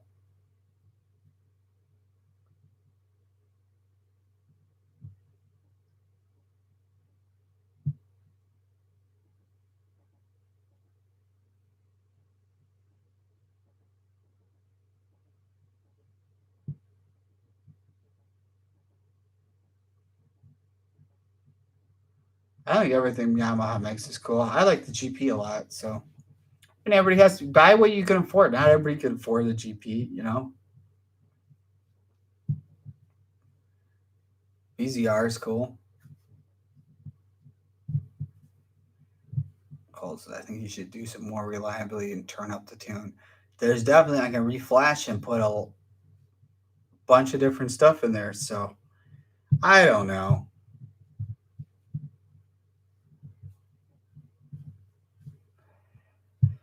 The problem is, like, when you look at intercoolers like WORX and Riva, they have like, they're redirecting a lot of different water lines that I would think are a lot better, my opinion. When you read the install instructions, I think it's the way to go. Especially if you're going somewhere that's like in salt water and stuff, definitely I'd be looking at their stuff.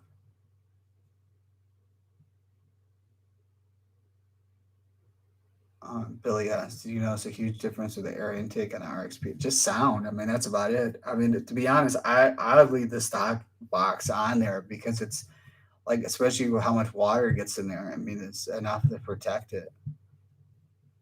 The problem is it's so much stuff that has to remove. And that's the thing I said about the short intakes, is let alone you're still leaving everything else in there. Because the problem is, it's like when you put the intake on there, the other crazy thing is the part where you have to do the straps where you're removing the water box. It's part of the gas tank. I mean, it's a lot of work. It's a time consuming job. It's a lot more into it than what people realize. You put the intake on the GP, you unhook a couple bolts and slip it right on. It's so easy. And it's just not, and then like the SXR, you just pull out the stock water box, just pop a filter on it. It's like a piece of cake. The intake on the Sea-Doos is just a lot of work. Time consuming, a lot of work. A lot of stuff has to be ripped out.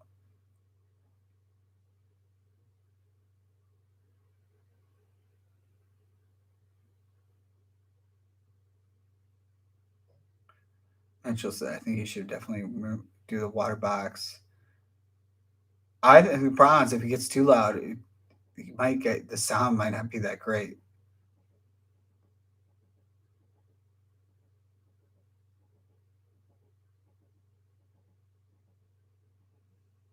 Well, the problem is, that's a good question. Kelbs, do you think there'll be a point in the government will restrict how fast the car jet ski accelerate if electric is a feature? Well, they already have a rule of Coast Guard with the speed. So the thing that a lot of people don't realize is some of these shops, when they're parading around showing numbers and stuff like that, you know somebody in the government's watching that for a fact. And one day they might come knocking on that person's door claiming all these rules they broke by doing it. So some of these speed shops, trying to make some money doing these reflashes. We'll find one day somebody will come knocking at their door. If you were doing diesel stuff and you were pulling out the emissions out of the diesel and you even did one post, EPA will come find you and crush your vehicle for doing it. They are like no joke with that, and I guarantee you that they're on the prowl with stuff like that.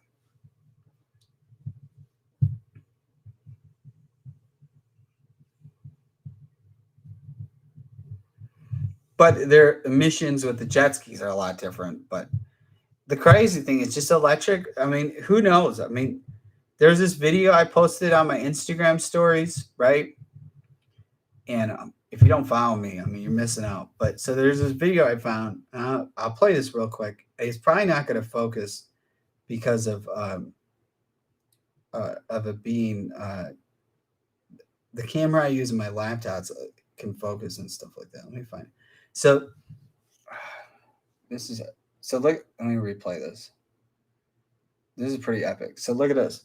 This is a video of a dolphin, right? This is not a real dolphin. This is a robotic dolphin. Look at this thing. So this company came up with this to replace dolphins at theme parks, right? This thing's like about like $26 million, and it's from a Hollywood movie company. It's done huge movies, right? So this thing moves around like a real dolphin. Look at this. Like you would see this. If I didn't tell you and play this, you'd be like, oh, cool dolphin. It's in a little tank. But this is, look at this thing. This is a whole robotic dolphin. Buoyant, where it does not, look at it. It can adjust just like how you would think a real dolphin would move. And isn't that just unbelievable? And I post a whole video where it talks with sound and stuff like that. But it's just so you can tell when it's in this, but it moves around on its own. I know Asian countries already bought like a bunch of these to be shipped to their theme parks and stuff. But look at this. It's like they go in a pool. Obviously, you can't put a dolphin in a pool. And look at this thing. It's just, look at how it just moves around. I mean, it's kind of just creepy and cool at the same time because it's just showing how farther ahead technology is than we realize. I mean, look at this. It moves just like a real dolphin. But this company's done cool big movies like Abyss, Deep Blue Sea, Sequest, like Anaconda, like a bunch of movies with like animatronics. But like, think of this thing. It's like, just imagine this technology 10 years from now. And they use medical silicone, so it like simulates as real as possible.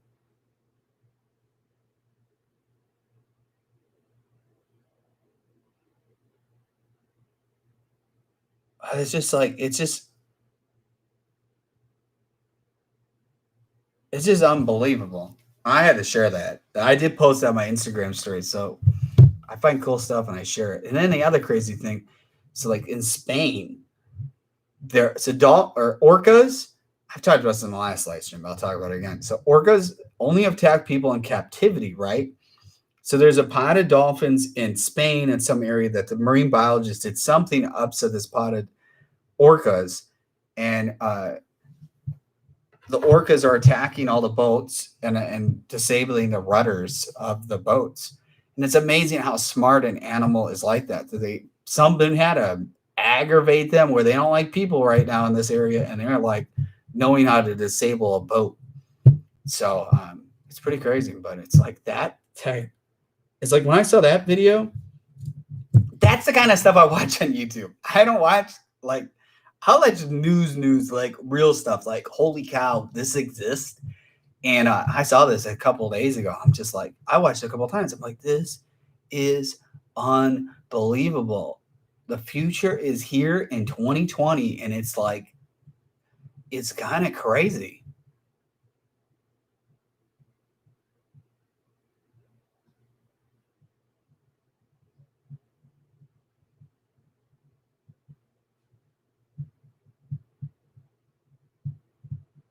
A bunch of people said that's sick, that's crazy, that's so realistic. It's unbelievable. If I showed you the guys that video and said, hey, check out this dolphin, And I didn't tell you that that was a robotic dolphin that's moving on its own. And the scary thing is just like the military aspect of something like that would be, they already use animals for, for a longest time. And then you got this thing. I mean, it's just cool. I mean, I just find stuff like that really interesting and unbelievable that somebody is that smart to come up with something like that and be like, hey, and the crazy thing is like when they had the movie Jaws come out, right? Steven Spielberg will tell any person doing a water movie with animatronics will tell me to stay away from it because it's so hard with, like they had Jaws where the thing kept breaking and stuff. That's why the movie, like we barely saw the shark because they call it Bruce, and Bruce would break down all the time or sink and like crazy stuff. So if you look at that, and even when you look at shark movies, Deep Blue Sea, not the sequels, it was pretty realistic, right? And that movie's from like the late 90s. It's unbelievable where technology has gone in a very short period of time, that now this is not for movies. This is going in theme parks, which is the coolest thing, is going to put more dolphins out of captivity into the wild, which is really cool.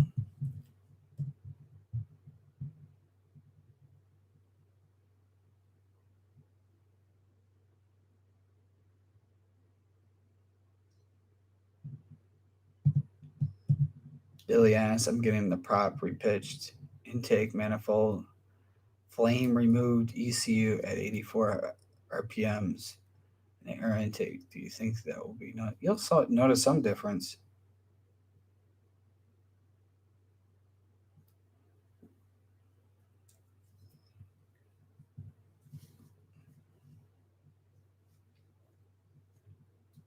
Yeah, I like these live streams, just like randomly talking about a bunch of other cool stuff. That's just kind of like not always jet skis. It's a bunch of cool stuff. I like anything that's breaking news in the ocean or water. Definitely, I want to talk about it. I was actually playing that company at the Dolphin. Reach out to them. Like, hey, let's try to make something work out together with a jet ski. The thing that I think would be crazy is they take that dolphin and stick that in the water with other dolphins and wonder what that would be like. Totally be like, the dolphins would probably think it's real.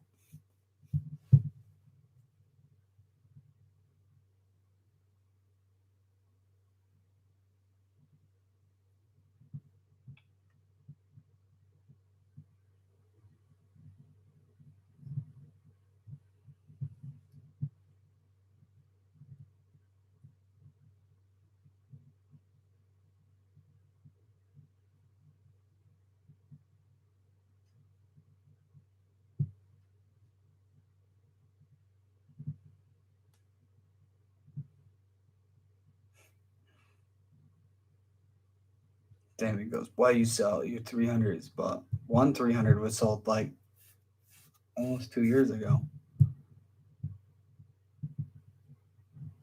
Yeah, I would not put a soulless prop in your ski. I'd repitch the stock prop. You'd be safer with that than repitch it, or than put in the soulless prop in.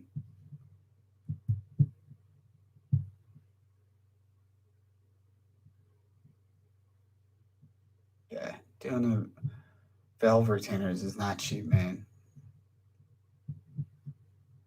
It's not cheap. Gotta pay to play.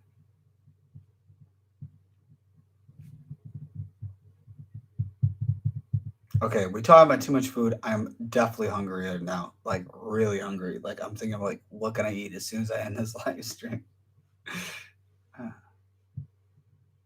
I'll answer 2 more questions and then I'm out. I need to eat. I need to eat.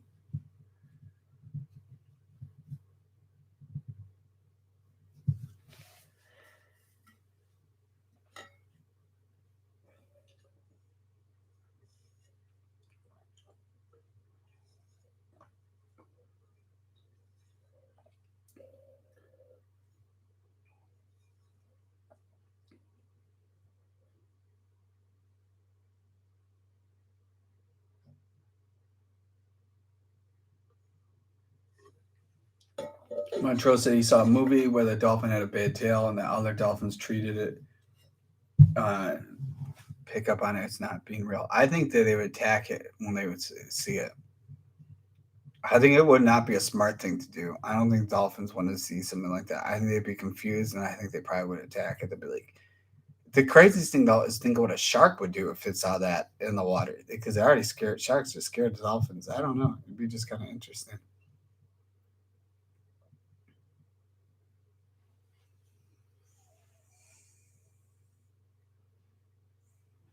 Kameen asks, "What are the foot grips on your jet ski called?" I can't find them. You just go on Jettrim, go on her the Yamaha, because they're only for the GP that they do those, and they're ankle mats.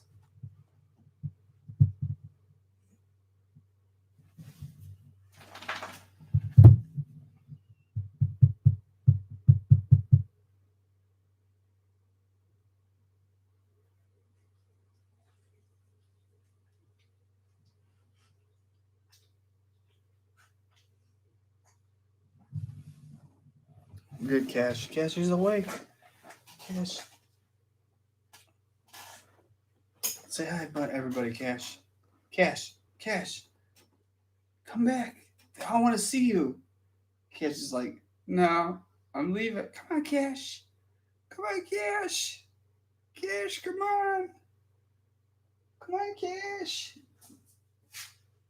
Cash is like, I'm out. Ragnar's like, I'm in. Look at Cash is stretching. He's like, oh, what a hard day's work. Look at Cash is still thinking about turning around. He's like, should I? Cash, you're halfway out. Are you going to turn around, Cash?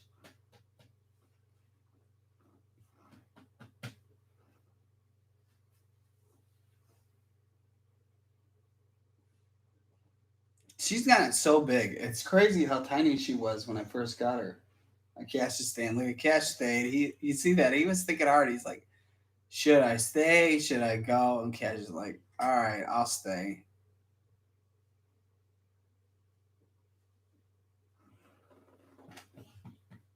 Good girl. All right, I'm going to run you over. Don't want to run you over. Everybody's yawning. You're making me yawn. I'm like, everybody's sleepy here. Yeah, Blake said Spuds McKenzie. It's crazy. Spuds McKenzie in the 80s was a female bull terrier. So I have 3 bull terriers. I have Willie that's all white, which he can't come out when the live streams because Willie's crazy. Willie has a lot of energy, and I will not be able to focus on live stream. I'll have to be chasing after him to see what he's doing. Like the problem these 2 puppies been doing, really frustrated. Big hole diggers, really big hole diggers. And I had them out today for a short period of time, and I wasn't supervising them. And I come outside later, and I'm like, I got a giant hole, like this wide, this deep, probably like 4 feet, 3.5, 4 feet deep, or something like this. This crazy hole they dug next to my foundation of my house. I'm like, and they kick the dirt everywhere, so it's not like you could fill in the hole. Like they did this one on the fence post corner, like really deep. And then the problem, we had a lot of rain, so I wasn't able to fill it up because the dirt's gone. I mean, they just throw it somewhere else. So I had to buy like a bag of concrete and I just poured concrete in there to fill it in. I'm like, I don't even have the dirt. And it was too close to the fence post, which is the most intelligent thing to protect the fence for long-term stuff. But I was like, yeah, totally aggravating. Mitchell said, would the ride plate affect the warranty? So 2019 and up, GP 1800Rs are already running a Riva ride plate. So you do not need to buy a ride plate.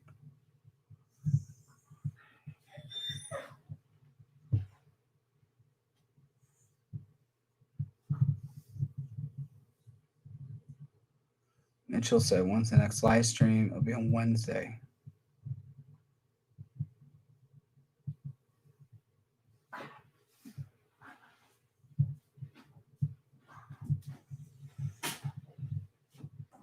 That wasn't a ghost. That was the dog. It's the 2 of them fighting. It's like, looks like somebody's like, be like, here's the haunted house. The door's opening on its own. No, it's these 2. It's these 2 just playing. Yeah, I'm talking about you, you knucklehead. You're the hole digger. Yeah, you're the hole digger. Like, where do you think you're going? Huh? It's unbelievable. Like, not even 10 minutes, they got this giant hole. And I think the two of them, I think it was Willie, because Willie was covered in mud, comes all in looking like the guilty one, covered in dirt.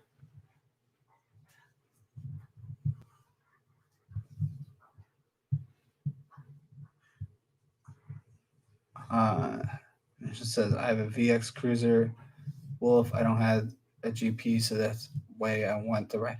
I don't think it yet. You can buy the right plate. Well, actually, too, I'd wait because they're Riva's coming out the Gen 2 ride plate soon. So I'd save your money because or you just wait because they're probably going to discount their Gen 1. So I mean, it's either you wait, see if they discount, or wait to get the new one.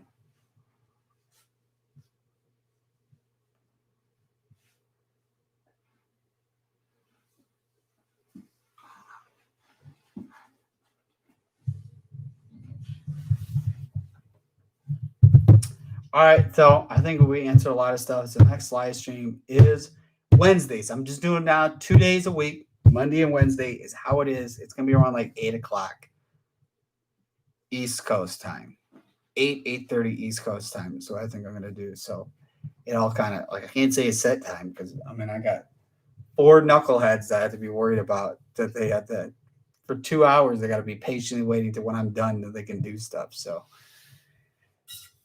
It looks like it's the end of the live stream. And thanks for tuning in. Check out the I'm Beowulf merch, I'mBeowulf.com.